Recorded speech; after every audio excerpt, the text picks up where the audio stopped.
কথা ও ছন্দে গল্পের আসরে আবারও সবাইকে স্বাগত। আজ যে ছোট গল্পটি পড়ে শোনাব তার নাম জগমোহন। লিখেছেন বনফুল।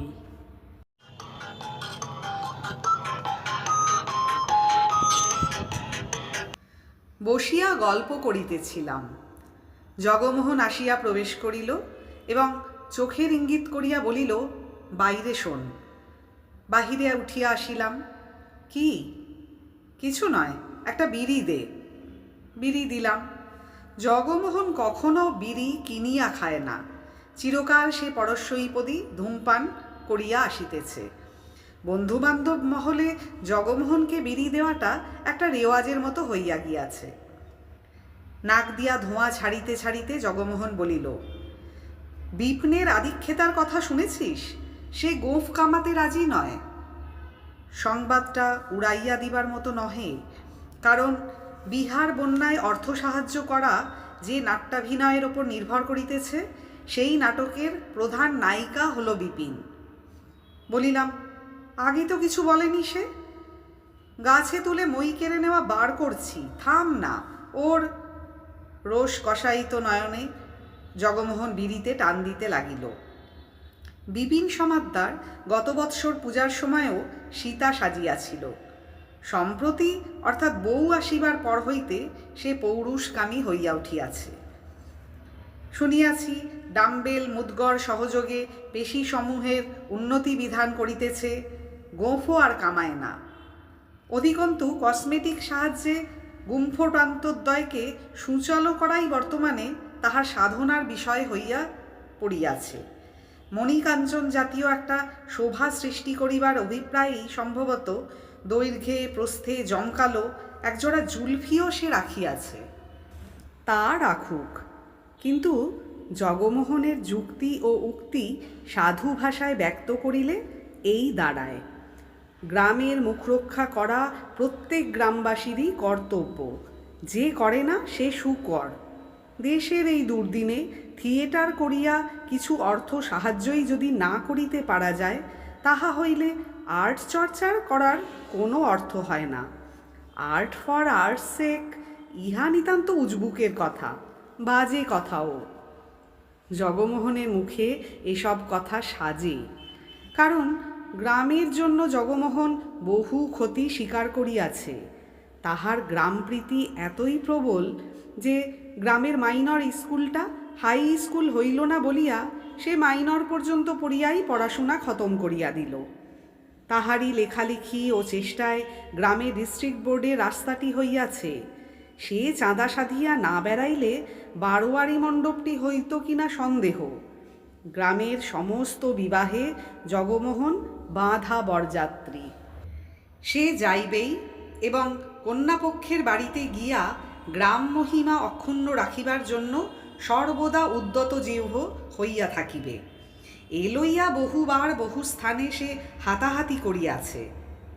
একবার নিকটবর্তী শহরে সমাগত এক সার্কাস দেখিতে গিয়া জগমোহনের সার্কাসে ঢুকিবার বাসনা হয়।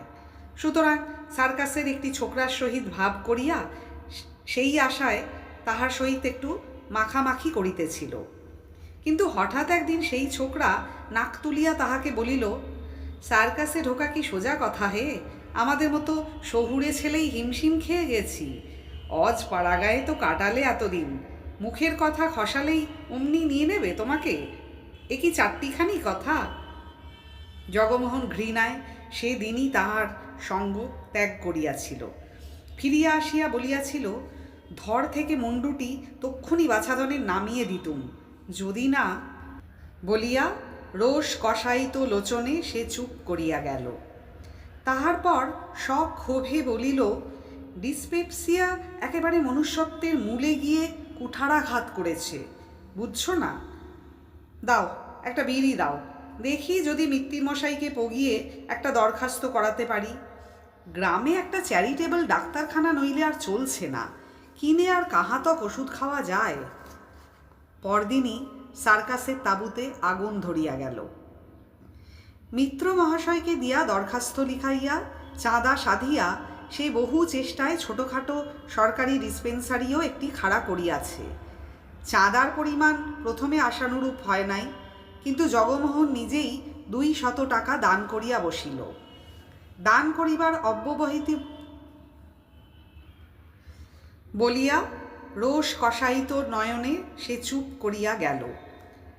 তাহার পর সক্ষোভে বলিল, ডিসপেপসিয়া একেবারে মনুষ্যত্বের মূলে গিয়ে কুঠারাঘাত করেছে, বুঝছ না? দাও, একটা বিড়ি দাও, দেখি যদি মিত্তির মশাইকে পগিয়ে একটা দরখাস্ত করাতে পারি। গ্রামে একটা চ্যারিটেবল ডাক্তারখানা নইলে আর চলছে না, কিনে আর কাহাতক ওষুধ খাওয়া যায়। পরদিনই সার্কাসের তাঁবুতে আগুন ধরিয়া গেল। মিত্র মহাশয়কে দিয়া দরখাস্ত লিখাইয়া চাঁদা সাধিয়া সে বহু চেষ্টায় ছোটোখাটো সরকারি ডিসপেন্সারিও একটি খাড়া করিয়াছে। চাঁদার পরিমাণ প্রথমে আশানুরূপ হয় নাই, কিন্তু জগমোহন নিজেই 200 টাকা দান করিয়া বসিল। দান করিবার অব্যবহিত পূর্বেই কিন্তু জমিদারদের বাড়ির একটি ছোট মেয়ের গলা হইতে একটি সোনার হার চুরি হইয়া গেল। জগমোহন শুনিয়া বলিল, ওদের চুরি যাবে না তো যাবে কার? চাঁদা যাইতে গেলুম, কুকুরের মতো তাড়িয়ে দিলে। ভগবান বলে একজন আছেন তো। গ্রামের যাবতীয় কুৎসা সংগ্রহ করা জগমোহনের দৈনন্দিন কর্তব্য, কিন্তু গ্রামের কুৎসা লইয়া গ্রামান্তরের কেহ আলোচনা করুক দেখি। ছলে বলে কৌশলে জগমোহন তাহাকে বিপর্যস্ত করিবেই। সুতরাং গ্রামে জগমোহনের অনুরাগী একটি দল ছিল। জগমোহন নিজে থিয়েটার করে না, কিন্তু থিয়েটারে সেই প্রধান পাণ্ডা। স্টেজ বাঁধা, চাঁদা তোলা, টিকিট বিক্রি করা, ড্রেস আনানো, রিহার্সালের ব্যবস্থা করা, প্রত্যেক অভিনেতাকে উৎসাহ দেয়া, সব জগমোহন। নবাগত ডাক্তারবাবুটিও থিয়েটার ভক্ত, তিনিও জগমোহনের বন্ধু ছিলেন, আমি তো ছিলামই। গভীর রাত্রে জগমোহনের চিৎকারে ঘুম ভাঙিয়া গেল। ধরফর করিয়া নামিয়া আসিলাম। যাহা শুনিলাম তাহাতে চক্ষু কপালে উঠিল। জগমোহন বলিল, শিগগির চল, বিপিনের বাড়িতে ডাকাত পড়েছে, একটা বিড়ি দে চট করে। জগমোহনের সঙ্গে দেখিলাম নিতাই, করালি ও হাবুলও আসিয়াছে। সকলেরই মুখে ভীতচকিত ভাব।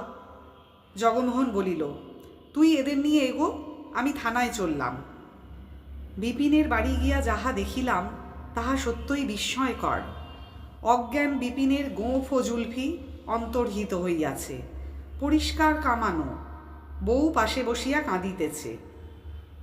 গ্রামের প্রান্তে বিপিনের বাড়ি, জগমোহনের বাড়ির পাশেই। বিপিনের বৃদ্ধ পিতামাতা সম্প্রতি তীর্থ ভ্রমণে গিয়াছেন। কাছে পিঠে এক জগমোহন ছাড়া আর কেহ নাই, সুতরাং ডাকাতির সুবিধা আছে। কিন্তু আশ্চর্যের বিষয় এই যে ডাকাতে গোঁফ ও জুলফি ব্যতীত আর কিছুই অপহরণ করে নাই। বিপিনের স্ত্রীর সহিত তাহারা সম্ভ্রমপূর্ণ ব্যবহার করিয়াছে। ঘটনা সংক্ষেপে নিম্নলিখিত রূপ। গভীর রাত্রে হঠাৎ কয়েকজন মুখোশ পরা লোক প্রাচীর টপকাইয়া প্রাঙ্গণে প্রবেশ করে এবং বিপিনকে ডাকিতে থাকে। বিপিন বাহির হইবা মাত্র তাহারা তাহাকে ধরিয়া চিৎ করিয়া ফেলে এবং একটা ঠোঙার মতো জিনিসে কি একটা ঔষধ ঢালিয়া শুকাইয়া থাকে। বিপিনের স্ত্রীর চিৎকারে আকৃষ্ট হইয়া প্রতিবেশী জগমোহন যখন ঘটনাস্থলে উপস্থিত হয়, তখন দস্যুগণ বিপিনের গোঁফ ও জুলফি কামাইয়া সরিয়া পড়িয়াছে। বিবরণ শুনিয়া আমরা স্তম্ভিত হইয়া গেলাম। একটু পরেই সদারোগা জগমোহন আসিয়া হাজির হইল। গম্ভীরভাবে সব শুনিয়া দারোগাবাবু কি সব টুকিয়া লইলেন। তাহার পর হঠাৎ ফিক করিয়া হাসিয়া বলিলেন, অদ্ভুত কাণ্ড, যাক, আর কোনো ভয় নেই, বলিয়া হা হা করিয়া হাসিয়া ফেলিলেন। দারোগাবাবু লোক ভালো, জগমোহনের বন্ধু, নাট্যামোদী। যে নাটকটি অভিনয় হইবে তাহাতে তিনিই নায়কের ভূমিকায় অবতীর্ণ হইবেন। জগমোহন আমার দিকে চাহিয়া বাম চক্ষুটি ঈষৎ কুঞ্চিত করিল এবং বলিল, দে দে, একটা বিড়ি দে।